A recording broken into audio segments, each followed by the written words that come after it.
Muito obrigado pelo honroso convite feito pelo Hospital Cristóvão Brigão. Tivemos um encontro meses atrás, e a partir desse encontro desencadeamos esse convite, essa palestra. Eu me sinto muito honrado. Eu gostaria de registrar a presença aqui das pessoas que trabalham comigo no Hospital Santa Helena, que são fundamentais para o meu trabalho. Não fosse elas, eu não seria nada. São os nutricionistas.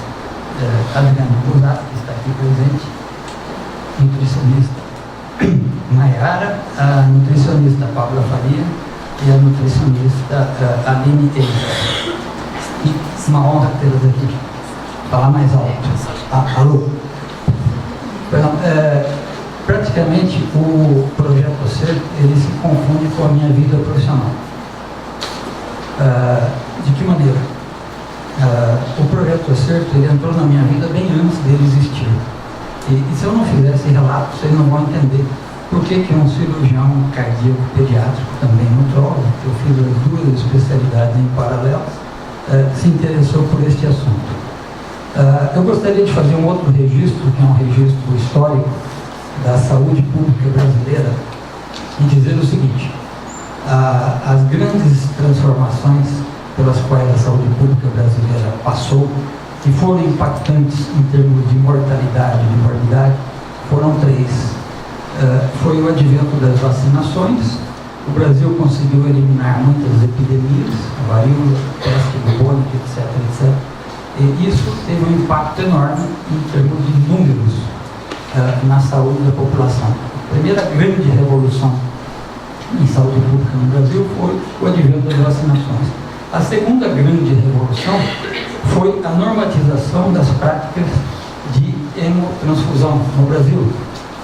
Quando eu era aluno da Faculdade de Medicina, eu tive um colega de turma que se contaminou com Chagas e que já faleceu, infelizmente, anos depois.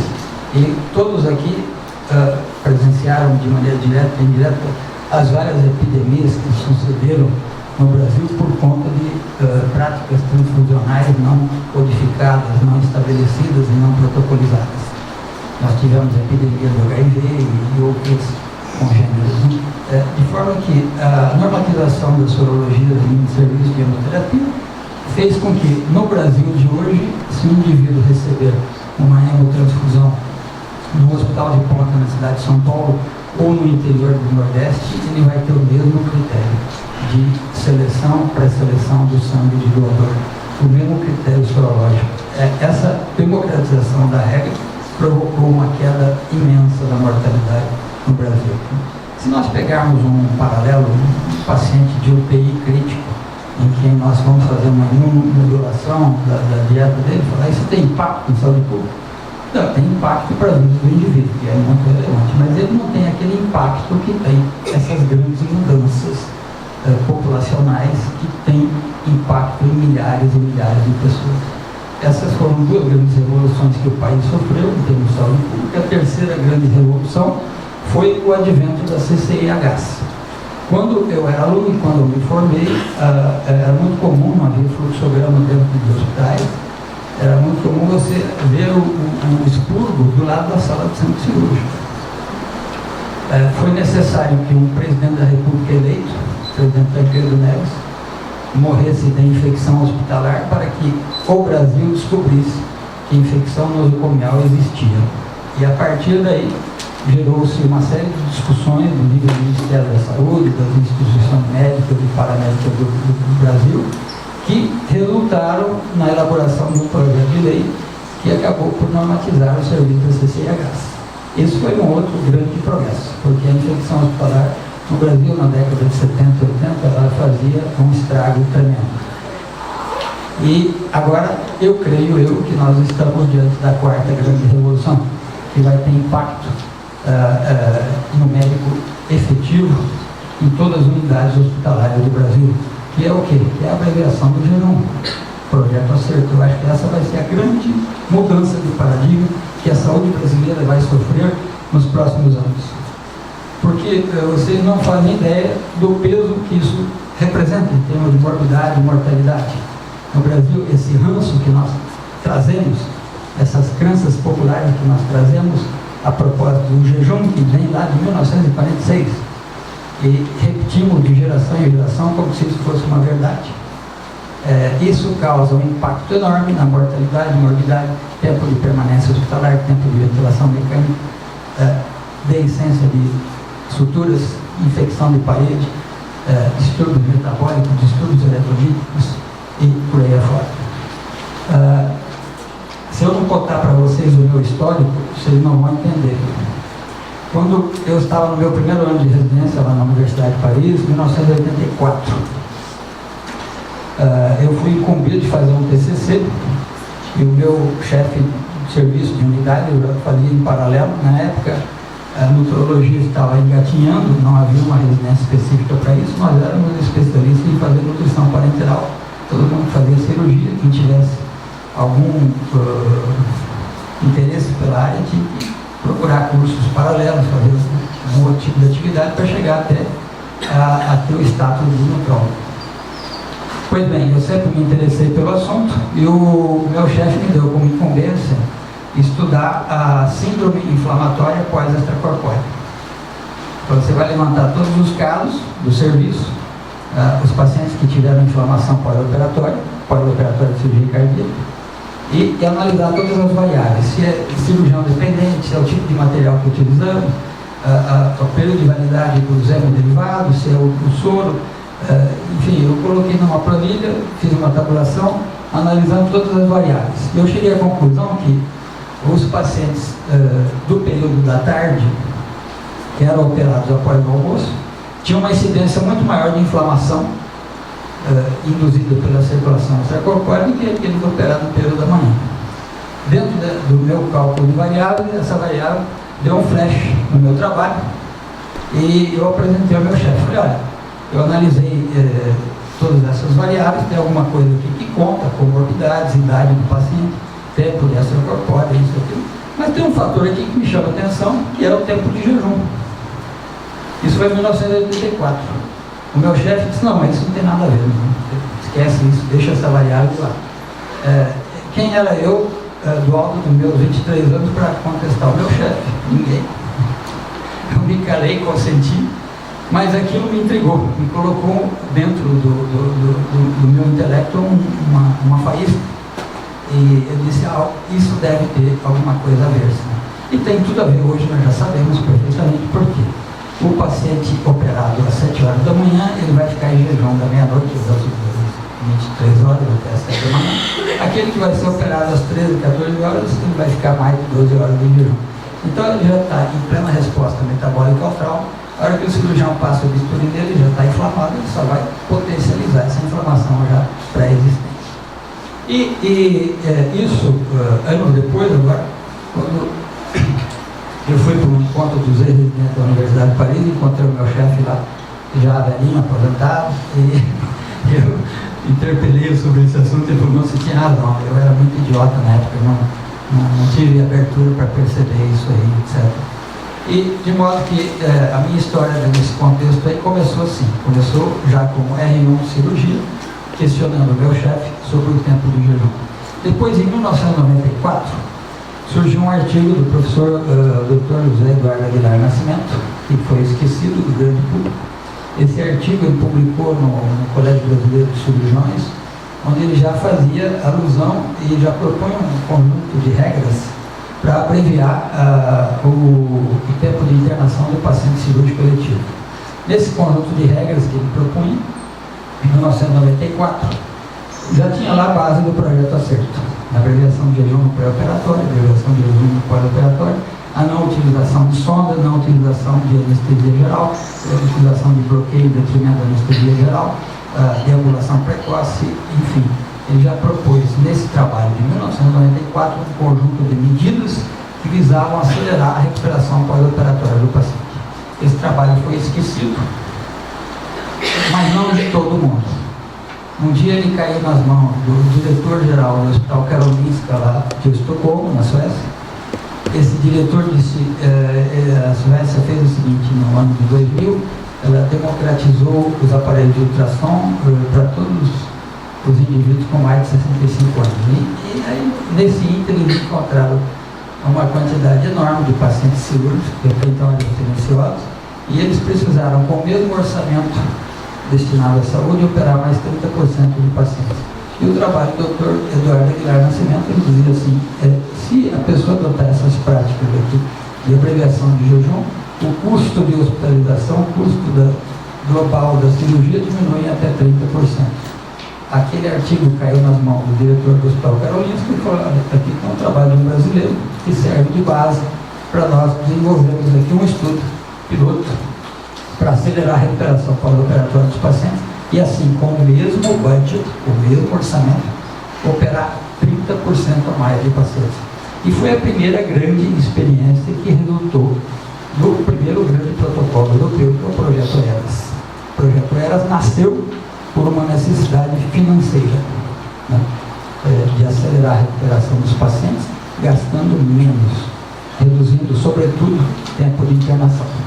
E a partir daí do Projeto ERAS, eu digo, quem inventou o Projeto ERAS foi o Dr. Eduardo Aguilar Nascimento.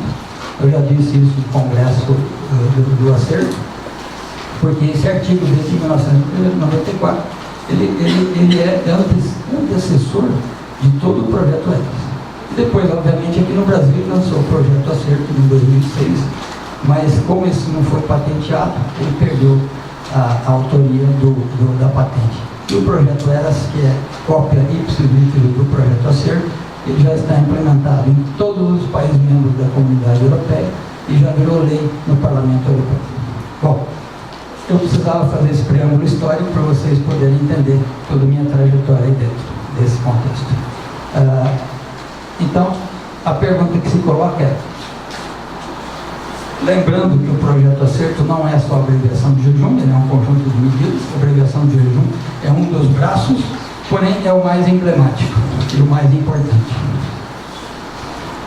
O racional para a abreviação de jejum pré-operatório, que todo anestesista vem nos dizer, é o seguinte, nada por via oral, empiricamente, por exemplo, esse foi o Dr. Mendes, que era um médico obstétrico, ele analisou, ele fez um trabalho com gestantes, todo mundo sabe que a gestante tem uma êmese já estimulada pela progesterona e uma facilidade e uma propensão à êmese quase que permanente do início ao fim da gestação. Então, já nesse caso, a população estudada foi enviesada e ele teve 5 ou 6 casos de broncoaspiração que resultaram na morte desses pacientes. A partir daí, ele decretou o jejum pré-operatório para todos os pacientes.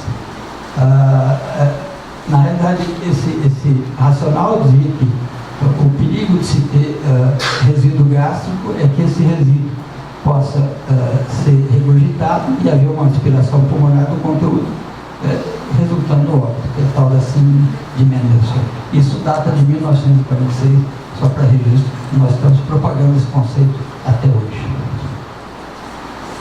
O racional para a abreviação de jejum pré-operatório é que os anestesistas, quando você apresenta para ele a abreviação de jejum, ele diz, mas aí na indução anestésica eu vou ter relaxamento do esfíncter esofagiano, diminuição dos reflexos laríngeo, vai ter broncoaspiração do conteúdo gástrico e complicações clínicas que podem resultar ao óbito. Isso aí é o que todo anestesista que não conhece o Projeto Acerto argumenta. Falsa argumentação, mas enfim, esse é o jargão que eles utilizam para fazer resistência às nossas ideias. Aqui no Brasil foi feito um estudo, o Big Fest, multicêntrico, que analisou 3.715 pacientes em 16 hospitais. O jejum pré-operatório, na realidade, médio aqui no Brasil é de 12 horas e não de 8 horas, como se costuma dizer por aqui. Há casos em que eu tive relatos de jejum de 19 horas, jejum médio de 19 horas por paciente eletivo cirúrgico. Na realidade, fazendo um paralelo entre o jejum e uma atividade esportiva que demanda energia, eu sempre digo o seguinte, vamos colocar um maratonista, ou aqui se alguém pratica academia, vai fazer uma musculação durante 2 horas, você fica 8 ou 12 horas em jejum, vamos ver o que acontece com cada um de nós, né? E o gasto energético de uma cirurgia de médio porte corresponde a mais ou menos 2 horas de atividade muscular intensa. Então, submeter os nossos pacientes a um suplício desse aqui, né, com um jejum prolongado, é equivalente a decretar que o maratonista tem que ficar em jejum 12 horas antes da maratona. O que vai acontecer? Provavelmente na segunda, terceira quadra ele já vai cair em hipotímia, com hipoglicemia e congêneres. Quais são as novas evidências para abreviar o jejum pré-operatório? São várias. Todas as sociedades de anestesia do mundo inteiro, todas elas, sem exceção, né, já adotaram como diretrizes, né? A Sociedade Americana já adotou o jejum para líquido claro para 2 horas desde 1999. Alimentos sólidos 6 horas, todas elas, né? A Sociedade Britânica, a Sociedade, o Cochrane também, que é um sistema de busca, a Sociedade Canadense de Anestesia, a Sociedade Norueguesa e até o Colégio das Enfermeiras dos Estados Unidos adotou 2 horas como jejum para líquido claro e 6 horas para alimentos sólidos. Isso aqui já é guideline para todas essas sociedades. E aí, quais são as evidências? Nós temos várias evidências científicas que já corroboram a abreviação do jejum. Aliás, eu digo o contrário, nós não temos evidência científica nenhuma, não existe nenhum trabalho no mundo inteiro que prove que o jejum é benéfico para a cirurgia, exceto aquelas alegações do Mendelssohn de 1946.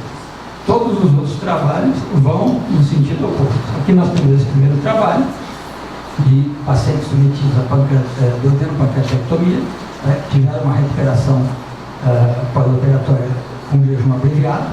Esse estudo comparativo randomizado mostrou a superioridade da abreviação do jejum em relação ao jejum. Aqui nós temos também os guidelines perioperatórios em cirurgia retal e pélvica, também com recomendação da abreviação do jejum. Os maiores especialistas do mundo, Kenneth Ferro, que faleceu recentemente, um dos grandes apologistas desse trabalho, pessoa de renome que corroborou muito através dessa publicação aqui. Nós tivemos aqui outro guideline também de pacientes de cirurgia de colo, cirurgia do aparelho digestivo baixo, também mostrando a superioridade da abreviação do jejum nesse tipo de cirurgia. A Sociedade Brasileira de Anestesiologia, até hoje, eu estava conversando com a Lídia aqui, até o dia de hoje ainda não se pronunciou. A despeito de todas as outras sociedades do mundo já terem se pronunciado e já terem validado a abreviação de jejum, a SBA ainda não se pronunciou até o dia de hoje. Isso é um problema para nós, porque quando nós vamos tentar convencer um anestesista para abreviar o jejum, ele se baseia no guideline da sociedade dele. E a brasileira não disse nem que sim, nem que não.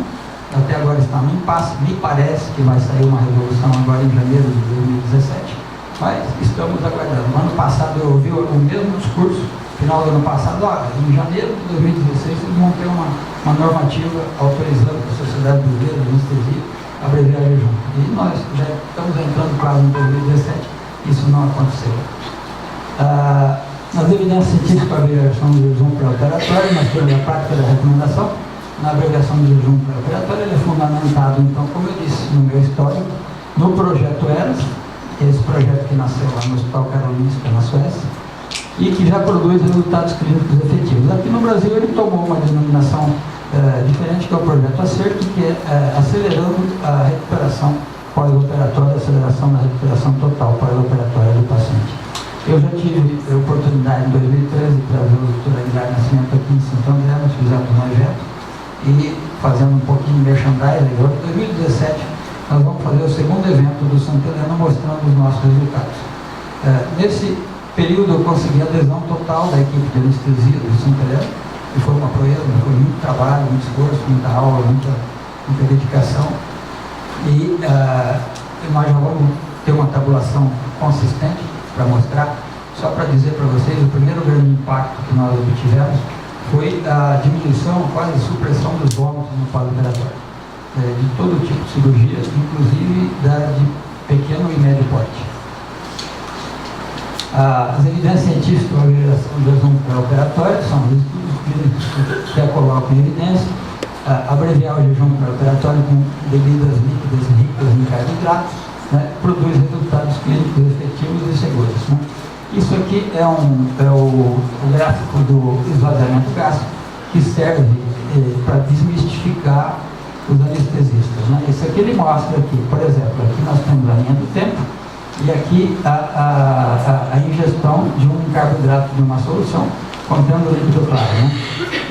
Esse gráfico aqui mostra perfeitamente que ao passo de 1 hora, né, ao final de 1 hora, praticamente o líquido claro ingerido aqui, num intervalo de 1 hora, ele já não está mais presente no estômago.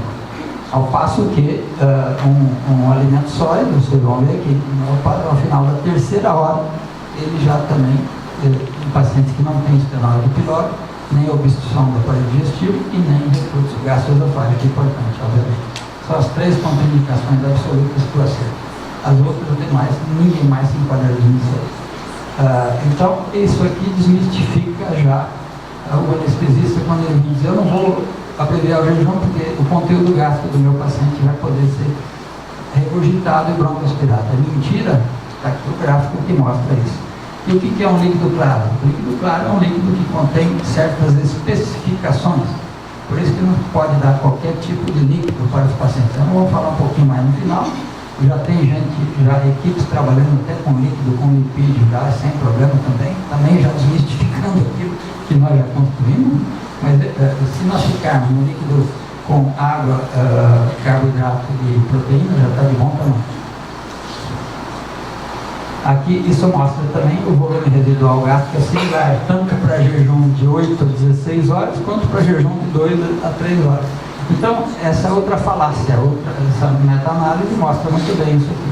O conteúdo gástrico é o mesmo de um paciente que ficou 8 a 16 horas em jejum, de um paciente comparado com um paciente que ficou 2 ou 3 horas em jejum. Então, é mentira dizer que o paciente vai broncoaspirar porque não está em jejum, porque o conteúdo gástrico deles é exatamente o mesmo.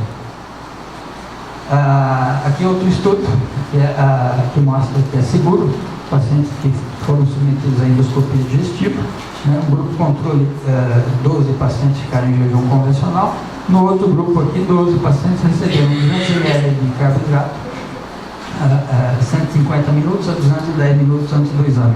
Vamos ver o que aconteceu?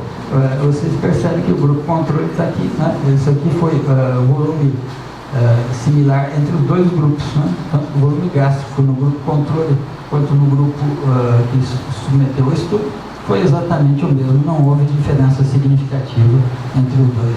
É outro argumento que nós temos, também outra peça de convicção para convencer os endoscopistas a fazerem endoscopia do paciente, não precisar ficar tanto tempo em jejum. Nenhum paciente apresentou regurgitação ou aspiração. Aí no Santa Helena hoje, tabulando o dado de hoje, nós já estamos com mais de 1.500 casos já de abreviação de jejum, nós não tivemos um caso de regurgitação intraoperatória, nenhum caso, nem meio, nem nada, nem absolutamente nada.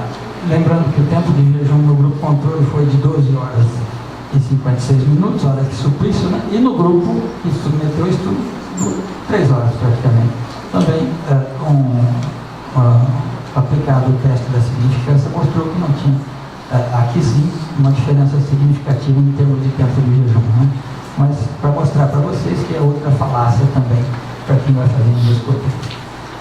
Os pacientes que foram submetidos à colecistectomia, esse foi um dos primeiros estudos do professor Aguilar Nascimento já com essa nova modalidade. Alguns ficaram em jejum, randomizou esses dois grupos, né? Um grupo ficou em jejum submetido tradicional e o outro recebeu só bebida rica em carboidrato 2 horas antes da cirurgia. Na experiência inicial, nós usávamos água e maltodextrina. Depois é que nós passamos, eu vou mostrar mais no final, a adotar um novo protocolo. E esse estudo aqui ele analisou a diminuição da ocorrência gastrointestinal no pós-operatório. O que ele mostrou desse paciente cirúrgico? Eles recebiam à noite essa solução, né, na noite anterior da cirurgia, com 800 ml, com 100 gramas de maltodextrina, e 2 ou 3 horas antes da cirurgia, 400 ml, com 40 gramas de maltodextrina. Houve redução de 29% na resistência à insulina. É preciso lembrar, e aqui tem um colega endocrinologista que está aqui, ele vai nos falar, qualquer um de nós, de paciente não diabético, que está a 8 horas em jejum, ele já se comporta como um diabético tipo 2, mesmo não sendo diabético. Para efeitos metabólicos, o paciente que vai para a cirurgia com 8 horas de jejum, ele se comporta exatamente como um diabético tipo 2. Ele já tem resistência à insulina e hiperglicemia residual. Isso já antes do cirurgião passar o bisturi nele. Ele já está com esse estado metabólico. Aqui outro estudo que mostra a evidência científica da abreviação do jejum pré-operatório. 40 pacientes submetidos à revascularização do miocárdio. Né? Então, o grupo 1 que recebeu solução com carboidrato, o outro apenas água. Esse estudo mostrou que o grupo 1 apresentaram 2 dias a menos de internação na UTI, e 2 dias a menos de internação no hospital e 1 dia a menos na UTI, uma simples solução dessa. Isso prova aquilo que nós havíamos dito lá no começo. O acerto reduz em 30% os custos hospitalares da cirurgia eletiva. O pior controle glicêmico no G2 após o procedimento cirúrgico, aquele que ficou em jejum, que tomou água. Aqui a corrida, né? Tem gente já, o projeto Acerto ele começou só com água e carboidrato. Aqui tem carboidrato e proteína, né? E tem gente já, como eu disse para vocês, que já estão aqui com proteína, carboidrato e já utilizando lipídio. Eu ainda estou aqui, estou muito satisfeito de estar aqui. Talvez eu chegue lá, mas enfim, eu nesse momento estou aqui. Aqui nós temos outras evidências científicas, 48 pacientes cirúrgicos randomizados, tempo de esvaziamento gástrico sem diferença significativa nesses dois grupos. Um recebeu 800 ml de suplemento com 100 gramas de carboidrato e o outro recebeu 800 ml de suplemento com 100 gramas de carboidrato e 28 gramas de peptídeo. O tempo de esvaziamento gástrico foi sem diferença significativa entre os dois grupos. Suplemento enriquecido com carboidrato e peptídeo é seguro na abreviação do jejum pré-operatório. Esse foi outro trabalho muito importante. O Eriksen, eu conheci esse autor agora lá em Copenhague, na Dinamarca, e estava lá, eu pude conversar pessoalmente com ele. Aqui uma outra evidência científica do pré-operatório utilizando carboidrato e aminoácidos, também em 48 pacientes divididos em jejum convencional, água, maltodextrina, maltodextrina e glutamina. Eu já fiz pessoalmente essa experiência em outro hospital, também muito prazerosa, mas aí tem um problema de misturar as soluções, formar grupos. Eu prefiro encontrar uma solução pronta no mercado. A resistência insulínica não mostrou diferença significativa entre os grupos, mas o balanço nitrogenado foi covardia. Né? Isso aqui mostra pra gente o quê? O grupo controle aqui, ele teve esse balanço nitrogenado, o grupo placebo, esse balanço nitrogenado negativo, o grupo que recebeu carboidrato, isso aqui, o grupo que recebeu aquela solução contendo água, carboidrato e proteína, praticamente um balanço quase que zerado. Então, essa é outra mensagem que eu quero lhes deixar. O jejum prolongado provoca uma quebra proteica enorme na cirurgia. É isso que nós precisamos evitar, além do estudo metabólico. A quebra proteica é gigantesca, como comprovado nesse mapa aqui. E quais são, então, os benefícios da nutrição pré-operatória enriquecida com carboidrato e peptídeos? São maior satisfação ao paciente. Aqui nesse quesito, eu fiz a experiência, nutricionistas que estão aqui comigo também, em alguns casos, da satisfação do doente, olha que nós ofertamos o líquido 2 horas antes da cirurgia. Eles quase que beijam as nossas mãos.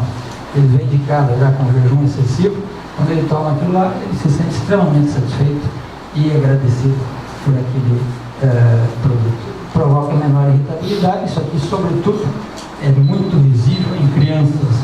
Eu tenho alguma experiência já com pediatria, lá na maternidade de Santa Helena, e isso já dá para notar que também uma menor irritabilidade. Reduz a fome, obviamente. Menor número de vômitos e náuseas no pós-operatório. Isso aqui foi a primeira grande variável que nós constatamos. No Santa Helena, o paciente que abreviou o jejum, nós tivemos quase desaparecimento dos vômitos no pós-operatório. Menor resistência à insulina, menor resposta orgânica ao estresse cirúrgico, obviamente. O paciente já estando inflamado, se você provoca uma inflamação suplementar induzida pelo jejum, você só está potencializando esse trauma inflamatório. Isso faz com que haja uma melhor recuperação clínica e, obviamente, uma melhor recuperação total do paciente. O que é o ideal para fazer? O protocolo ideal para fazer em adultos? O protocolo ideal seria esse: na noite anterior ao procedimento, ingestão de 400 ml de suplemento nutricional líquido clarificado, 2 a 3 horas do procedimento, ingestão de 200 ml de suplemento nutricional líquido qualificado.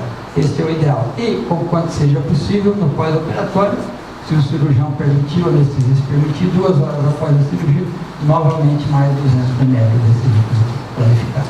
Esse é o nosso protocolo e era isso que eu tinha para lhes dizer. Muito obrigado.